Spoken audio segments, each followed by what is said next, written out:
speak, I was asked to speak about Nusaiba. Raise your hand if you know who Nusaiba is, the Sahabiya. Raise your hand. Okay.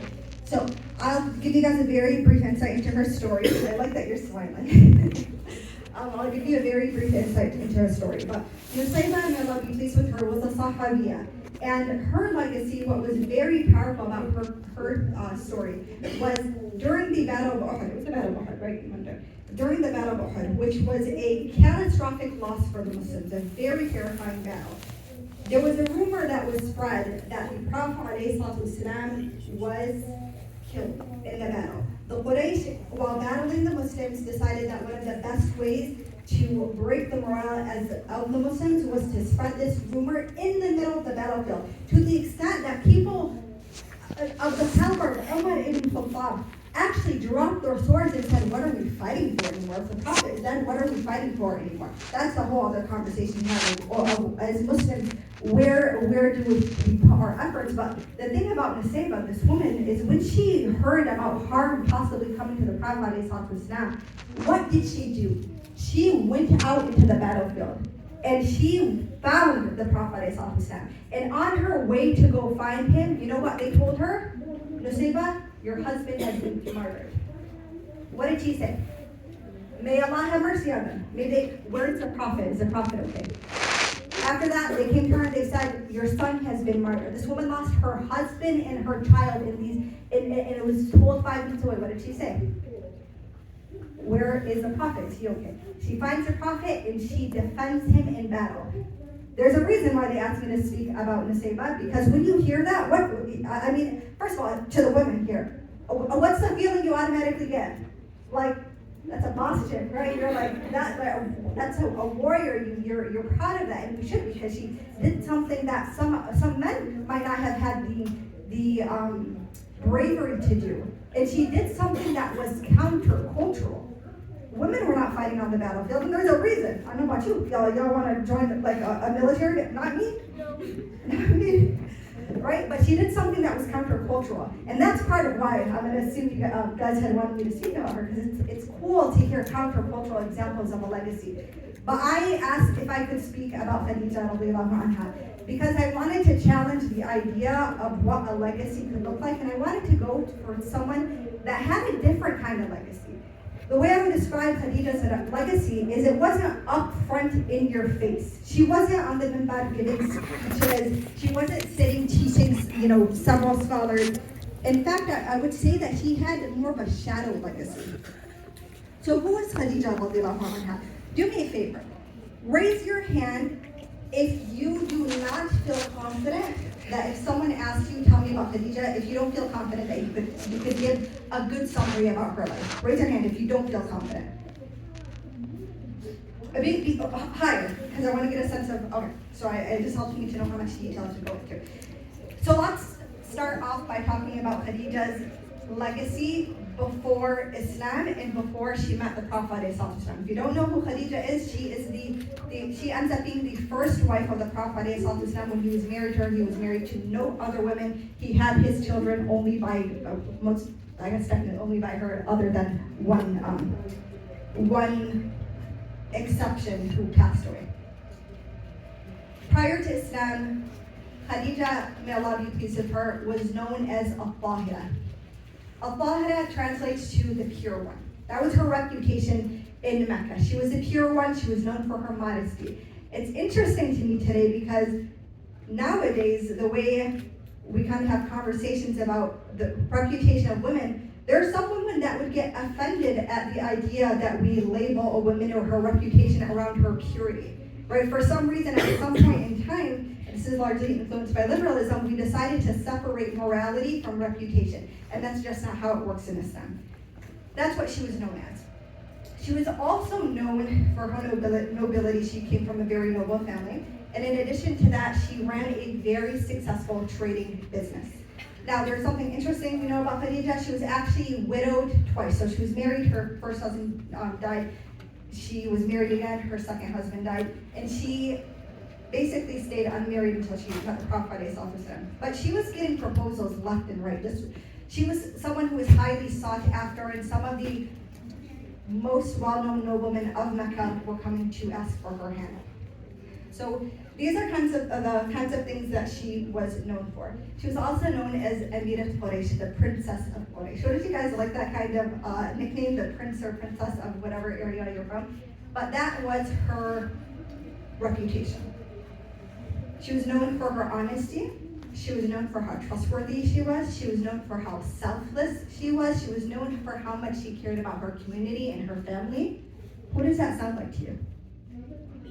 The Prophet ﷺ. It's not a coincidence that Allah chose to bond and pair them two, right? So, the thing about Khadija and her legacy is we know the power of her legacy because she received the greatest legacy award any human being on this earth can receive. And I'll talk about that a little later, inshallah. First and foremost, I'm going to jump to the point after she marries the Prophet ﷺ, she now has children, right? When the Prophet ﷺ receives revelation for the first time, and I'm sure many of you guys know the story, but Jibreel meets him in Hira. He comes home terrified. When I say terrified, I don't think you guys know the level of terror that he truly was experiencing, okay? I didn't know the level of terror he experienced until my husband, I'm going to give the example. We got stuck on a mountain in Costa Rica in the rainforest with nothing but trees on the opposite side. That was the most terrifying day of my life. That's as close to the example of terror that I could get. But he comes home asking, cover me, cover me, cover me.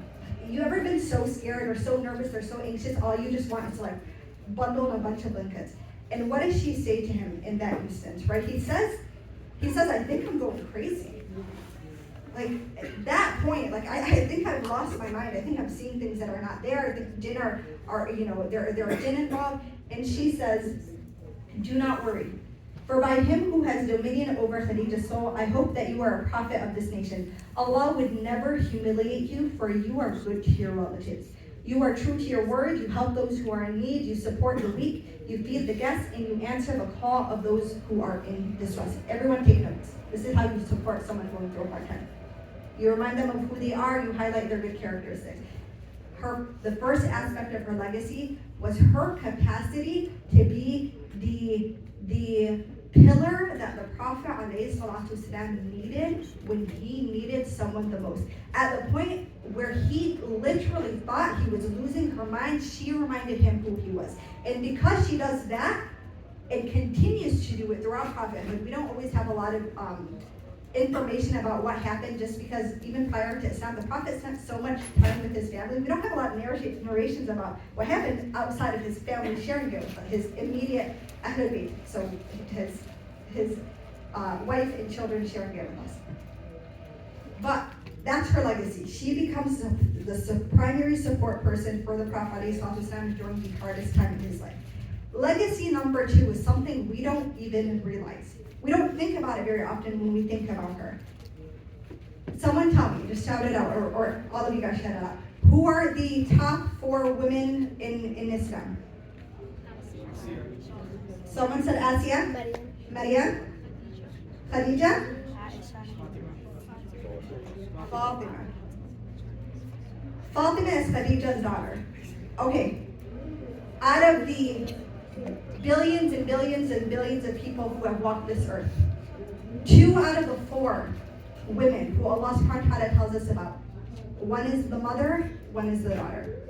Her legacy is in her motherhood and her ability to transmit such powerful principles of the deen to her children, to the extent that we now know her name and her daughter's name. And the legacy that Fatima leaves, maybe that should be next year's topic of you guys. Fatima alayhi's legacy is so powerful.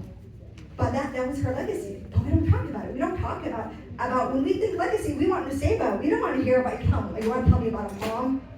That's the power of motherhood, you guys. And that is why Allah subhanahu wa ta'ala puts so much value on motherhood. Right, the impact that you can have on the generation ahead of you, the next ummah when you're gone through motherhood is beyond anything that is for comparison. That is why we say that motherhood is or Jannah is under the feet of the mother. Now, We know she was older than the Prophet ﷺ. We know that, she married the Prophet ﷺ even when he was not at the necessarily status that she was. What is another thing she's really known for that a lot of us, women especially, like to bring up? Like what was the other, it was like the boss chick side of it.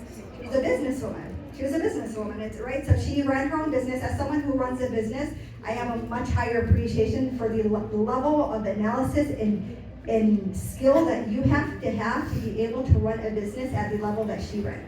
But here are some things you don't know about her, about the way she ran her business. She didn't run her business like, I don't know if I say this name, you guys are gonna know it. Leila Hormozi. Who knows who Alex Hormozi is? Okay, someone give me like a famous. She didn't run her business like the female version of Elon Musk. Okay? In fact, how do I want to say this? Her regard for modesty was so high, and her also appreciation of just the cultural aspect of how interactions happen was so high, she would send men to do the work of her trading. So we often like to think about it as if like there was this big boardroom and she's sitting at the end and there are a bunch of men there that are like, taking commands from her. That's not how she operated her business. And I feel like it's important to mention because sometimes we twist the narrative based on what we think is like power or womanly power, and sometimes there's another version of that we don't often think about. So the thing that's really cool about her business is it made her very wealthy. Yes, she had a lot of money from it. But she didn't build her identity off of her being wealthy or a businesswoman. In fact, the proof of that is the fact that every single dollar that she had ended up going to the cause of the Muslims. So I'm gonna move you guys to a point you might not know about Khadija. At one point in Mecca, there a percentage or a group of the Muslims were being boycotted. They were cut off in terms of their business ties. They were cut off from food. They described it that during the boycott, you could hear the cries of the Muslim children and babies because their mothers had no food to give them, and those that were breastfeeding had no milk to give because they were being starved out. Khadija's tribe was not a part of the boycott. So even though she was Muslim and the wife of the Prophet ﷺ, she was not part of the boycott. She was going to be boycotted. Khadija entered herself into the boycott. She made a sacrifice that very few individuals would ever be willing to make for the cause of Islam. I'm going to get emotional. صلوا على النبي.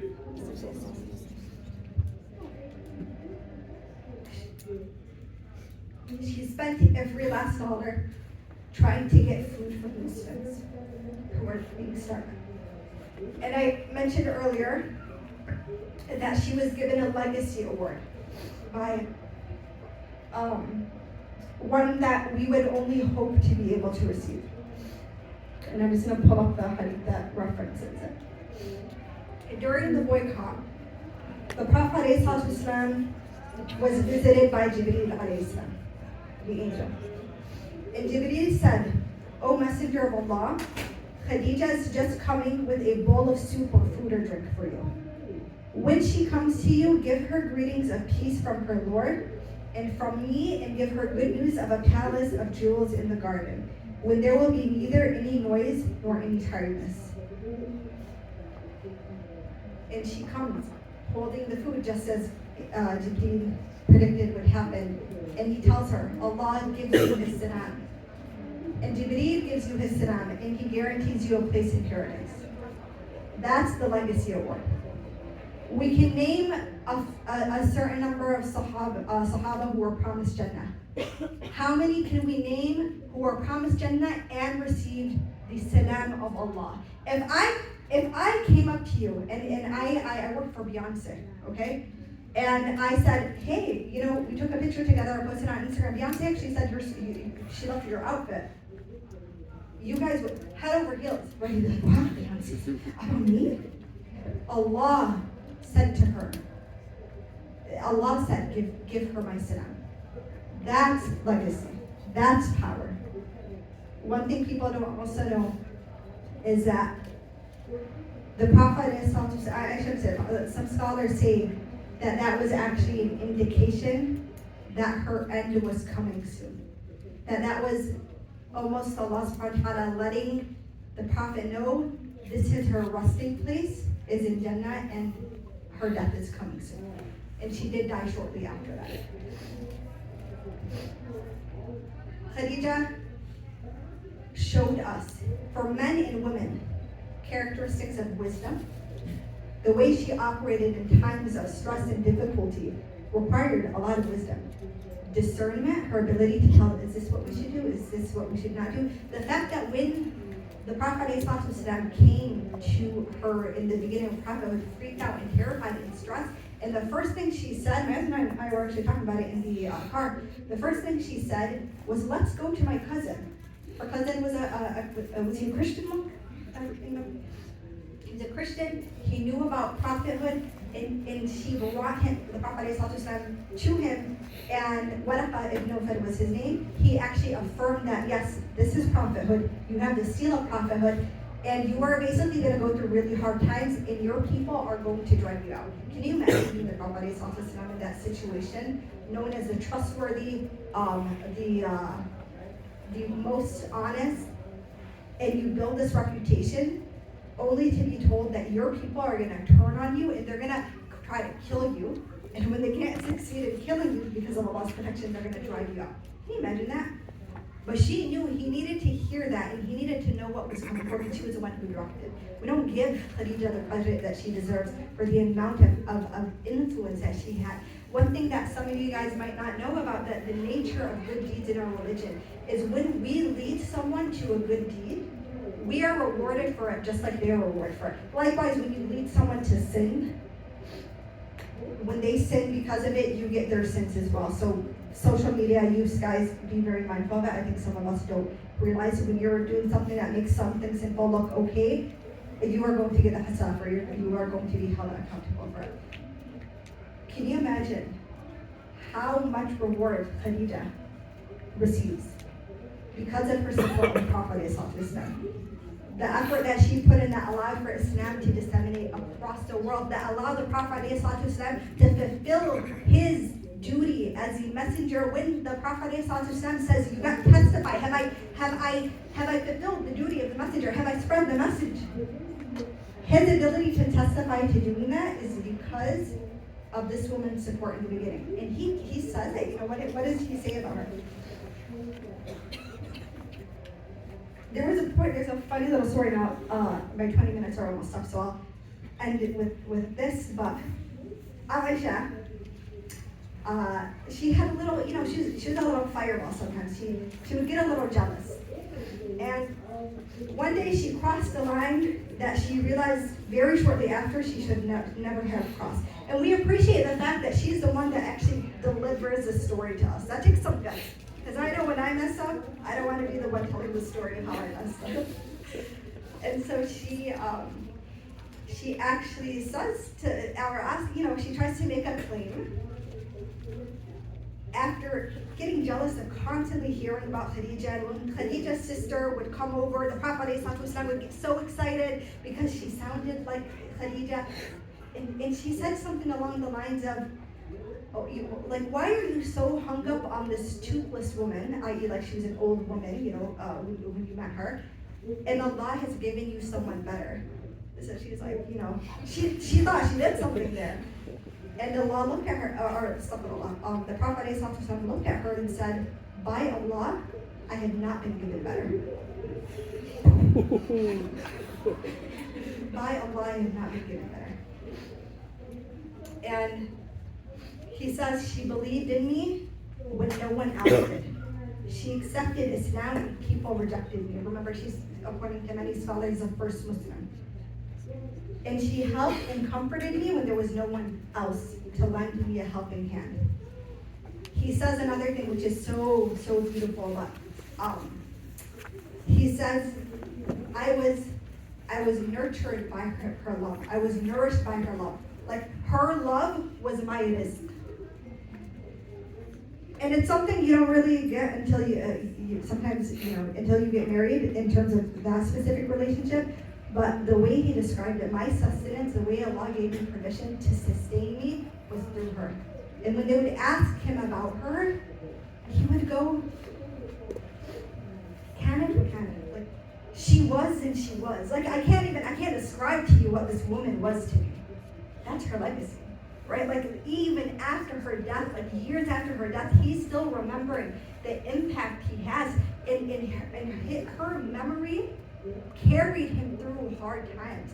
And I mean, that's also part of his love for his daughter Fatima, is because who does that girl remind him of? Her mother, right? And the story of just how the Prophet loved and cared for Fatima. When she would come into the room, he would get up and he'd have her sit in his place, and he'd ask her how she was doing, and he just had so much love in his heart. But that was Khadija. That's the impact she had.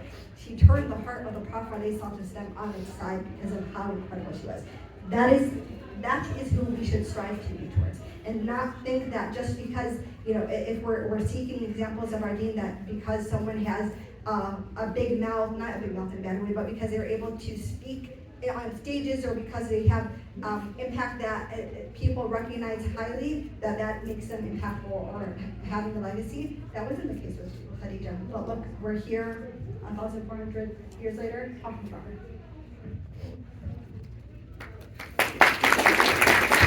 Thank you so much for your beautiful words. So now we're going to open up the Q&A session. So you guys can go ahead and scan the code. The questions are going to be anonymous. While those trickle in, there is a question for Sister Hana. Is there a specific instance where you could tell us where Khadija, showed her compassion and her, decisiveness and things like that in a time of difficulty in her business, like something we can, be inspired from? Does anyone here run a business? That was a very specific question. I think one thing that, one example that I can think of, and that would please if you can think of something outside of it, help me out here. But she was actually being slighted by her workers. They would come up short, so she'd send them with a certain amount of supply. They would sell it, but the amount of profit and revenue that was being made, it wasn't matching what it should have been. So she was very well aware that they were stealing from her. And one decision she made is actually to find someone who is honest and trustworthy and can operate her business, and she hired the Prophet ﷺ. And that was her introduction to the Prophet ﷺ. He became one of her employees essentially, and just the barakah of the Prophet ﷺ, the amount of profit he was able to bring in, even people, there was a servant Mesa, right, who would go along with him on these trips, training trips. And Mason, I was like, really weird things are happening with this guy. Like, he's walking, and it's raining, but there's a cloud on him that keeps following him as we're going, so rain doesn't fall on him. He just had so much barakah. So that would be a good point. If you actually have the business and you're working with contractors or hiring out or whatever it might be, finding the right people who are actually honest and trustworthy plus have the skill set to be able to do it is a really important decision. Awesome, thank you so much. Okay, so does anyone from the crowd have any questions? You can just raise your hand. Yeah.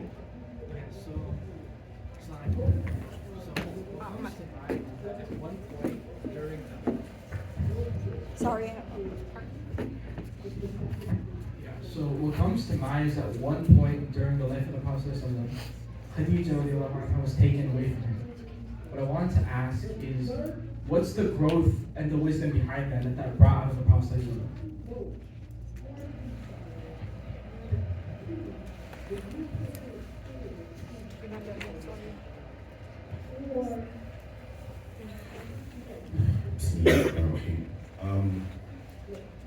I'm cautious of answering questions like that because it's within Allah's ultimate wisdom of why He did that. We can look at some of the fruits of that. I think going back to what she said about Fatima being the fruit of Khadija, may Allah be pleased with them both. And in that time of vulnerability, how the Prophet ﷺ would entrust his youngest daughter to take care of affairs of the house, to the extent that Fatima has a special title, and she's known as Abiha. She is known as the mother of her father. Why? Because after Khadija passed away, Fatima took up the task similarly and began to look after her father as a young lady, as her mother had looked after the Prophet sallallahu alaihi wasallam. Now, as a prophet, and again, this wasn't his eldest daughter, this was his youngest daughter that he was entrusting with looking after the affairs. So one thing I would just say is that as part of, I wouldn't say his growth, but part of his example, that the Prophet sallallahu alaihi wasallam would entrust young people with mature responsibilities. Just like his last general was who? I heard it. Usama ibn Zayd. How old was Usama? Usama was a teenager. And also the Prophet ﷺ arranged Usama's marriage to Fatima bint Qais, who's from Quraysh, as a teenager. Right? It wasn't no stuff, brothers, I'm too young and I want to live my life and hang out with my friends, play Xbox till I'm 30 years old. Hope I'm not talking about anybody over here. Right? So I would say that's one thing that we can learn from the wisdom, or something that we can see that he exhibited in his life after the passing of Khadija. Also, another point too, I have to say this. You didn't ask this question, I have to add on. I want to amplify something that our dear sister said about legacy. Keep in mind, Khadija passed away before the 5 daily prayers was made obligatory. She passed away before Zakah was made obligatory. She passed away before ever fasting the month of Ramadan. And she passed before Hajj made obligatory. Yet she is considered to be the best. Aflu azwaj an-nabi sallallahu alayhi wa alihi wa sallam. She considered the best of the wives of the Prophet alayhi salam. Right? So our rituals are important, but her legacy and from her fada'il actually isn't about what we consider ritualistic worship. Right? And I say that because sometimes we think of people as, oh, he's so religious and she's so religious, when really we're talking about libasul Islam. We're talking about outward appearance. We're not talking about character traits, right? Like truthfulness, like determination, like courage. So Khadija had all of these. May Allah be well pleased with her. Add on anything? I remember being taught that part of what came out of the passing of not just Khadija, but I mean the Prophet loses his grandpa, his uncle, who cared for him. He loses his wife. He loses all of his daughters, other than Fatima. He loses his sons, his uncle Hamza, Ja'far, right? Ja'far, Ibn Abi Talib, who was a beloved cousin. So much loss than his companions. And the Prophet ﷺ had a duty that required trust and dependence on Allah solely to the highest extent. And it's almost when I was learning the seerah of the Prophet ﷺ, and I had the opportunity to go through the entire seerah in a closed halaqah with one of my teachers, but all of that loss compounded almost served as a reminder that you can't depend on a human because you don't know when they're going to be there. But when Allah subhanahu wa ta'ala said, Hayyul Qayyum, he's the ever living, he never dies, right?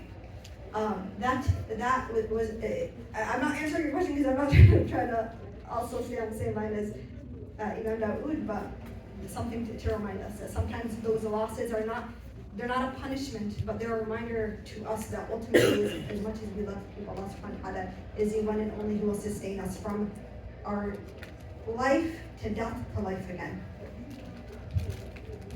Thank you. Okay, so question either one can answer. How does a person start to better their character to be like the people mentioned in the talk? So Malcolm X or Khadijah with their own.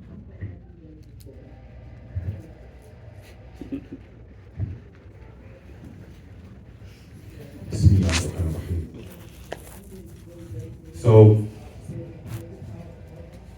one of the first things, at least when we look at Malcolm X, and we're just about truthfulness, is the issue, and it was discussed last night, of muhasabah, right, of taking self-inventory.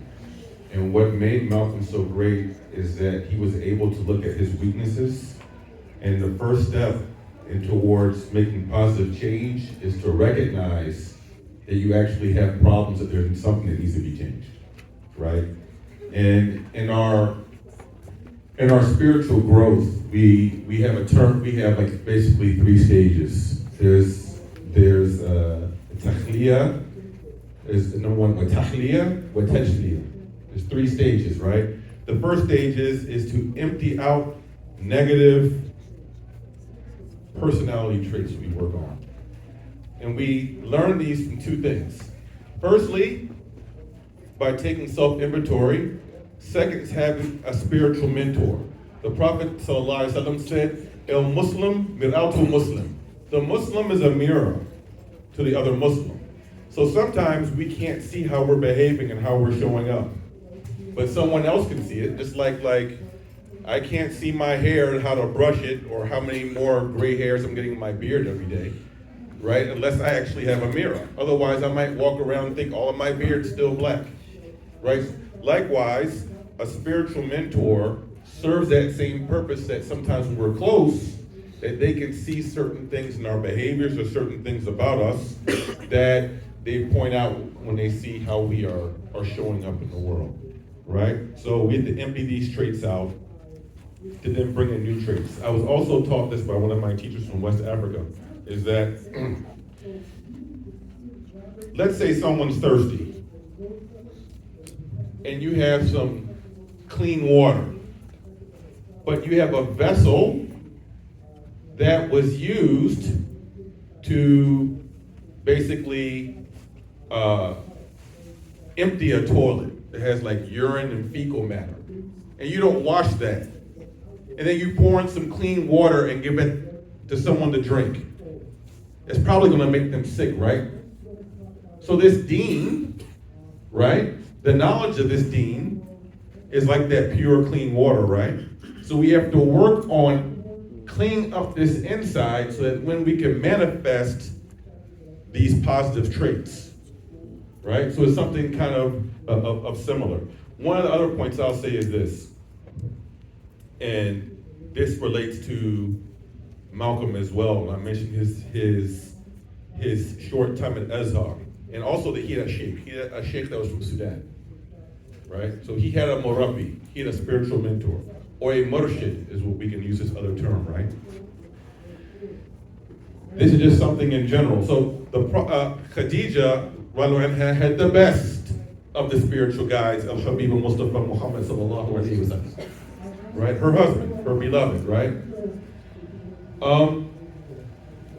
One thing that we are, and I plan on talking about this more tonight, this deen has 3 sciences. And many times we give attention to 2 and not the 3rd. And this relates to Hadith Jibreel. It's Hadith Mutawatir. Do you all know what that term means, Mutawatir? Only a few of you know. It's a Hadith that is narrated through mass transmission. That Hadith is narrated by 10 different Sahaba. 10 different men from the Sahaba narrate Hadith Jibreel, which means this Hadith is beyond doubt. There are 3 things that are mentioned when Jibreel asks questions. In Abu Huraira's riwayah, what is Iman, what is Islam, and what is Ihsan? Iman, faith, represents what we must believe to be a proper Muslim. So this is the mind, what we must understand intellectually, right?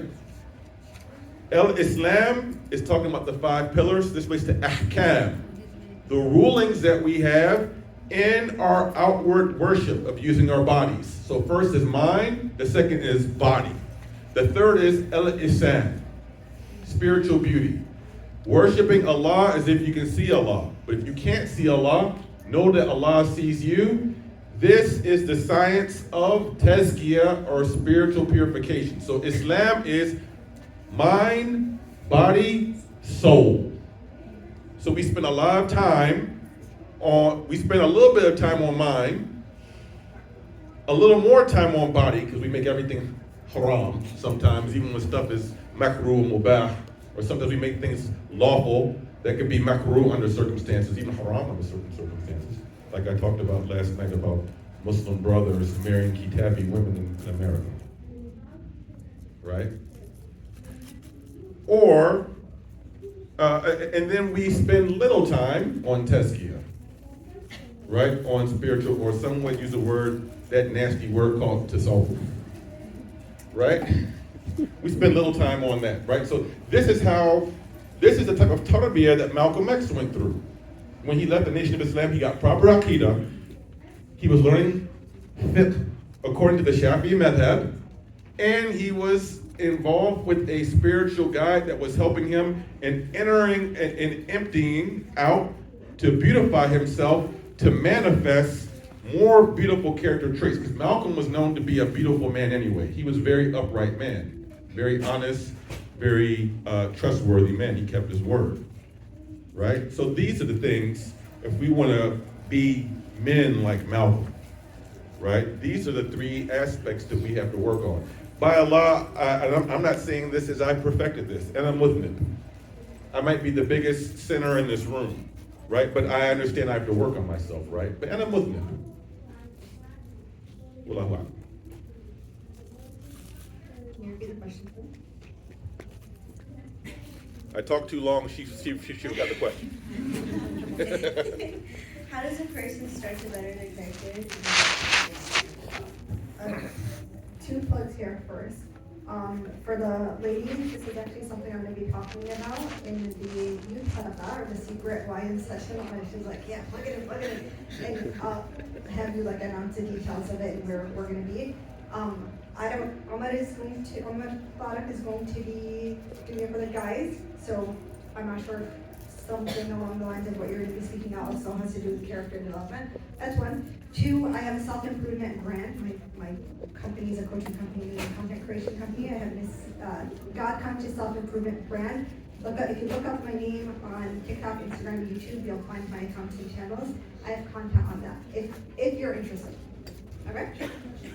The biggest thing that comes to mind if I'm on my phone as Imam Dawood is talking, it's just because I'm trying to look up the verse that I want to mention, so forgive me, Imam. But this is from Surah Baqarah, and it's referring to Bani Israel, who Surah Baqarah speaks extensively about. And they say, never will the fire touch us except for a few days.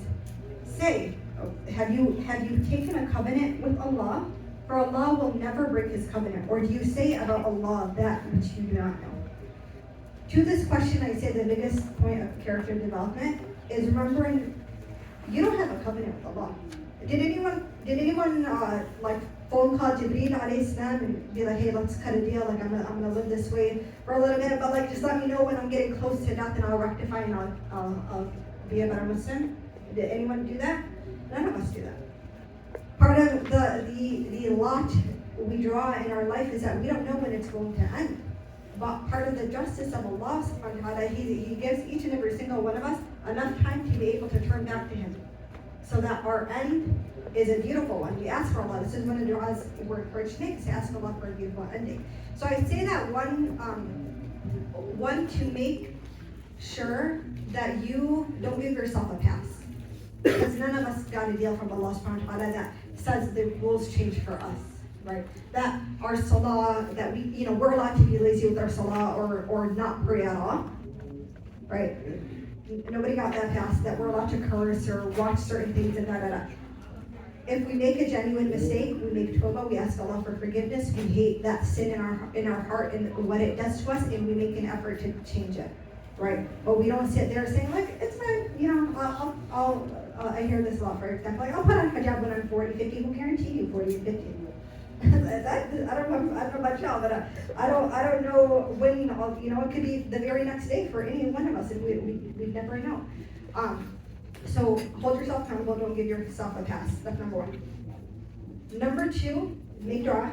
Make dua. Ask Allah. Ask Allah for guidance. If Allah wants for us to be better and He wants to forgive our sins, and Allah tells us that He forgives all sins. Like He wants us to seek His forgiveness, right? If we come to the hadith, let's see that if we come to Allah with sins that were enough to fill the sky, and we ask forgiveness of Him, not associating any partners to Him, He would forgive it. That is how much Allah wants us to come back to Him and to seek His forgiveness. So make dua, because if Allah wants that, He's going to help you on your journey to Him and guide you. You know, that there's another hadith that talks that if we come to Allah subhanahu wa ta'ala walking metaphorically, He comes to us running, meaning Allah subhanahu wa ta'ala will put in the divine intervention to bring us closer to Him. Right? So dua is such a powerful place. There are so many people who converted to Islam, and when you hear their stories, they say, I just prayed. I don't know who you are. I don't know if you're real. I don't know if you exist. I don't know if you're Jesus or whatever. But if you are real, then guide me to you. Guide me to the truth. And how many people have I met who came to Islam through that dua, subhanAllah. And then the last point is, Imam Dawood touched on this, but a willingness to look at yourself with a critical lens and 1% better every day. You need to realize that self-improvement is a gradual process, and that little bit that you do every single day compounds on itself. That commitment that I'm going to pray Dhuhr on time, well, a year goes by and now every single Dhuhr was on time. Do you know what I'm saying? That commitment, I'm going to curse a little less. The end of the year, you're not cursing at all. That commitment that I'm going to try to be better to my parents, it shows itself. 1% better again. Thank you. Another question is was Malcolm X always Muslim?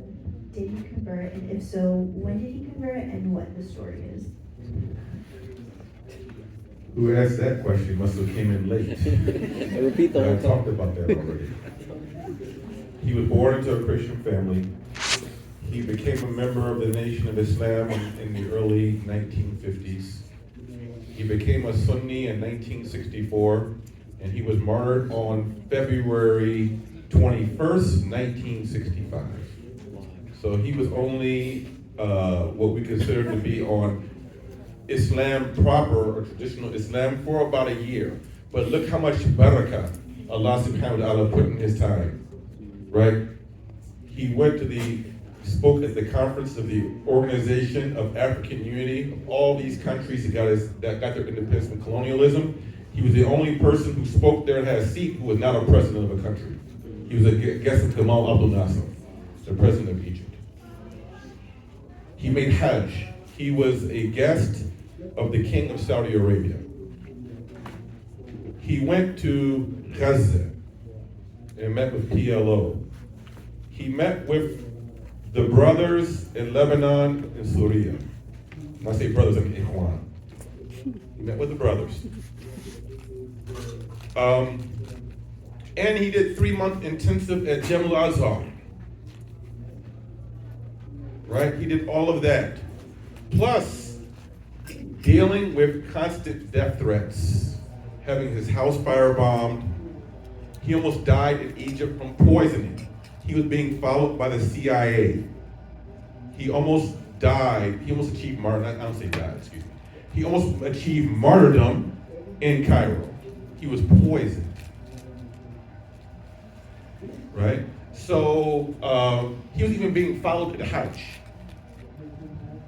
This stuff has been declassified, right? So, but subhanAllah, like this is why, and he didn't even live to make it to be 40 years old. He was 39 years old at the age of his martyrdom. All of that incredible life, all of that impact and this legacy that's been going on now since his martyrdom in 1965. And this is a sign, by the way, of when Allah subhanahu wa ta'ala talks about a certain group of people in the Quran. Allah inna awliya Allahi la khawfun alayhim wa la hum yahzanun. And surely the friends of God, the friends of Allah, the saints, surely no fear is upon them, nor shall they grieve. I believe Malcolm is in that category. To the extent, I heard this with my own ears, and I've told this story many times. I'm not sure if it's written down in the book. But the man who used to introduce him, his name was Benjamin Kareem. His real name wasn't mentioned in that movie X, the Spike Lee movie. He left the Nation of Islam when Malcolm X left the Nation of Islam. He became Sunni. He later became an imam in Richmond, Virginia, Masjid Bilal. Benjamin Kareem used to introduce Malcolm. So the day of Malcolm's martyrdom at the Audubon Theater in Harlem, he was going to introduce Malcolm, but normally he would sit right next to Malcolm on stage because he would be, basically, if someone came to charge the stage, he would be the last person for the defense if someone was coming to attack Malcolm. Backstage that day, Malcolm said he gave him a big hug and started crying and said, "Today, do not sit next to me." So Brother Benjamin said to Malcolm, "If I'm not on stage, who's going to protect you?" He said, "Brother Benjamin, our Prophet ﷺ said, "La yu'minu ahadukum hatta yuhibba li akhihi ma yuhibbu li nafsihi." He said, "None of you believes until you love for your brother what you love for yourself. Don't sit next to him today." And after he introduced him, within about 2 minutes of that, Malcolm was on his way to achieve martyrdom. I believe he knew that day he was going to achieve martyrdom. But he didn't want his brother hurt, so he did say, don't sit next to me today. That's Malcolm. So thank you everyone for coming out. I hope you benefited from the session, inshallah. Thank you. We really appreciate it.